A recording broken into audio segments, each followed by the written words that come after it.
नमस्कार भाइयों बहनों, मेरे नन्हे नन्हे प्यारे प्यारे बच्चों, कैसे हैं आप। आज आपकी दादी नानी फिर हाजिर है आपको रामायण में से एक नई कहानी सुनाने के लिए। पिछले एपिसोड में हमने देखा कि लक्ष्मण और हनुमान जी के कहने पर सुग्रीव ने सीता जी की खोज के लिए वानरपति भेजे और वानरपतियों को कठोर आज्ञा देकर सुग्रीव हनुमान जी से बोले कि हे कपिश्रेष्ठ, पृथ्वी, अंतरिक्ष, आकाश, पाताल, देवलोक, वन, पर्वत, सागर, कोई भी ऐसा स्थान नहीं है जो तुम्हारी गति ना हो। तुम असुर, गंधर्व, नाग, मनुष्य, देवता, समुद्र तथा पर्वतों सहित संपूर्ण लोगों को जानते हो और तुम अतुलित बलधाम, अद्वितीय, पराक्रमी तथा साहसी हो। तुम्हारी सूझबूझ और कार्यकुशलता अपूर्व है। यद्यपि मैंने वानरों को खोज करने के लिए भेज दिया है, परंतु मुझे सच्चा भरोसा तुम पर है। सुग्रीव जी का हनुमान जी पर भरोसा देखकर राम जी बोले, हे हनुमान, मुझे भी तुम पर भरोसा है कि तुम सीता को खोज कर लाओगे। इसीलिए मैं अपने नाम से सुशोभित मुद्रिका तुम्हें देता हूँ। जब जानकी जी तुम्हें मिले तो उन्हें ये दे देना, जिससे वो तुम पर संदेह भी नहीं करेंगी और मेरा दूत समझकर तुमको सारी बातें बता देंगी। राम जी की मुद्रिका लेकर हनुमान जी ने उसे मस्तक से लगाया और सुग्रीव तथा श्री राम के चरणों को छूकर सीता जी को खोजने के लिए निकल पड़े।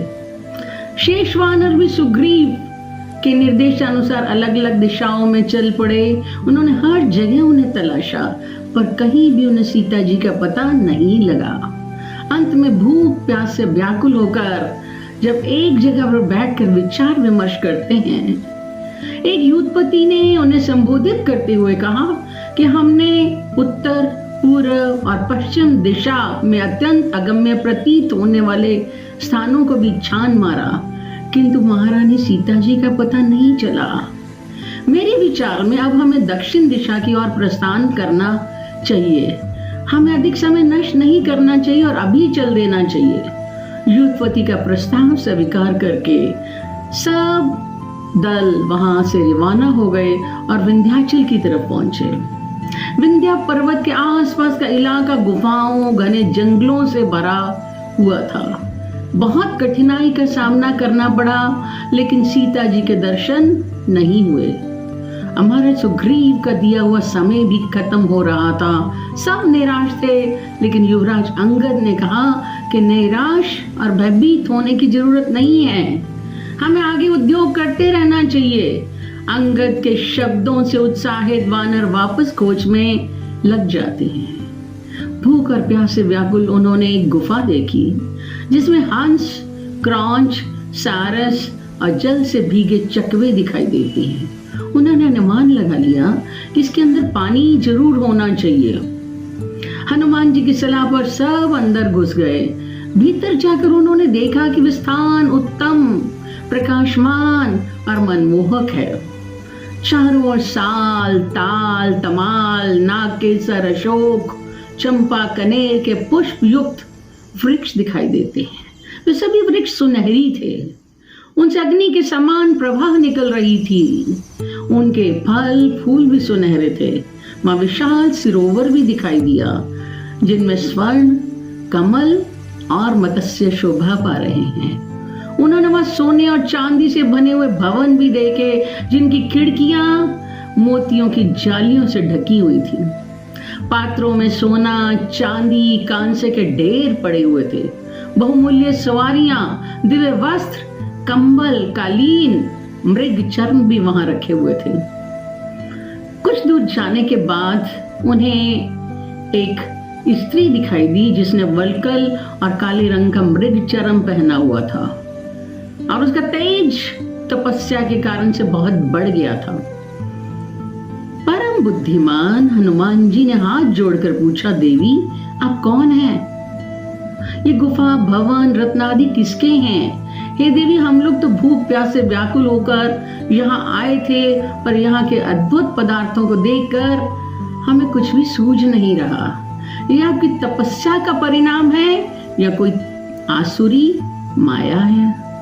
तपस्विनी ने पहले उनको भोजन दिया, फिर उसने बताया कि वानर श्रेष्ठ, इस दिव्य स्वर्णमय उत्तम भवन को दानव शिरोमणि विश्वकर्मा मयासुर ने बनाया था। मयासुर का संपर्क हेमा नाम की अप्सरा से हुआ, जिसे गुस्से में आकर इंद्र ने मार दिया। अब ये हेमा के अधीन है। मैं मेषवर्णी की कन्या हूँ और मैं ही इसका संरक्षण करती हूँ, क्योंकि हेमा मेरी बहुत प्रिय सखी है। अब तुम लोग बताओ कि तुम किस प्रयोजन से घूम रहे हो?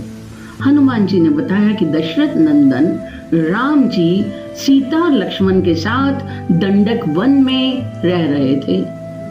वहां से रावण ने बलपूर्वक सीता जी का अपहरण कर लिया। राम जी के मित्र सुग्रीव ने हमें ढूंढने के लिए सीता जी को भेजा है। हमें तो यहाँ से बाहर जाने का रास्ता भी दिखाई नहीं दे रहा है। स्वयं प्रभा ने कहा कि वैसे तो अंदर आने वाला कोई बाहर नहीं जा सकता है, लेकिन मैं अपनी तपस्या के बल पर तुम्हें बाहर निकाल दूंगी। तुम सब आंखें बंद कर लो।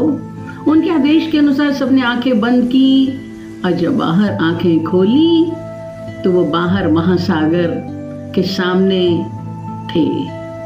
समुद्र तट पर बैठकर सोचने लगे। अंगद निराश होकर कहने लगा, हम सीता जी को भी खोज नहीं पाए। निष्फल होकर लौटने से अच्छा है कि हम यहाँ पर अपने प्राण त्याग दें।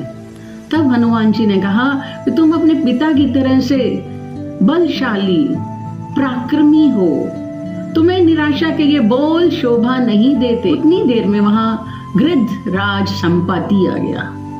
वानरों को देखकर बोला कि आज मुझे भोजन मिल गया, मैं आप सबको खा जाऊंगा। संपाति के वचन सुनकर दुखी अंगद ने हनुमान से कहा कि पहले तो हम सीता जी को नहीं खोज पाए, हम दुखी थे, लेकिन एक नई विपत्ति आ गई। इससे अच्छा तो गृद्धराज जटायु थे, जिन्होंने राम जी के लिए अपने प्राण तक न्यौछावर कर दिए। अंगद से जटायु के विषय में सुनकर संपाति ने सारा हाल जाना। फिर कहा कि तुम सीता जी की खोज करना चाहते हो। मैं उनके बारे में जितना जानता हूँ मैं आपको बताता हूँ। दरअसल मैं भी अपने छोटे भाई जटायु की मृत्यु का बदला लेना चाहता हूँ, लेकिन रावण से मैं ये बदला अकेला नहीं ले सकता है। रावण लंका में रहता है, जो इस समुद्र से पार है। वहां पर्वत पर स्वर्णमयी लंका बनी हुई है और लंकापुरी में एक अशोक वाटिका है, जिसमें राक्षसनियों के पहरे में सीता को रखा गया है। अब इस समुद्र को पार करने का प्रबंध करो, तभी तुम सीता तक पहुंच पाओगे। विशाल सागर को देखकर सभी वानर चिंतित होकर एक दूसरे की तरफ देखने लगे। अंगद, नील, नल आदि भी समुद्र पार करने का साहस नहीं कर पा रहे थे। उन सबको निराश देखकर वृद्ध जामवंत जी ने कहा, हे पवन सुत हनुमान, तुम क्यों चुप बैठे हो? तुम तो सुग्रीव के समान पराक्रमी हो, तेज और बल में राम और लक्ष्मण के बराबर हो। तुम्हारा वेग और विक्रम पक्षीराज गरुड़ से कम नहीं है, जो समुद्र से सांपों को निकाल कर ले आते हैं। इतना बल और साहस होते हुए भी समुद्र पार करके तुम जानकी जी को मिलने को तैयार नहीं हो। तुम्हें तो लंका में मृत्यु का भी डर नहीं है, क्योंकि इंद्र के कहने पर तुम्हें इच्छा मृत्यु का वरदान प्राप्त है। जब तुम चाहोगे तुम्हारी मृत्यु होगी। इसलिए तुम तो केसरी के क्षेत्रज वायुदेव के औरस पुत्र हो, उन्हीं की तरह तेजस्वी और तेज गति वाले हो। तुम ही इस महासागर को लांघ सकते हो, तुम ही इन निराश वानरों की चिंता को खत्म कर सकते हो। जामवंत के प्रेरक वचन सुनकर हनुमान जी को अपनी क्षमता और बल पर पूरा विश्वास हो गया।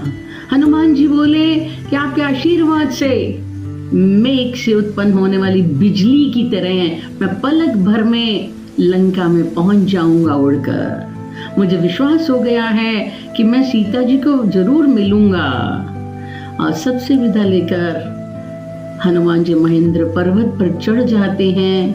अब किष्किंधा कांड समाप्त होता है। हम अब सुंदर कांड में हनुमान जी से मिलेंगे, किस तरीके से वो अशोक वाटिका में सीता जी से मिलते हैं और रावण को अपना पराक्रम दिखाते हैं। जय सिया राम, जय श्री राम।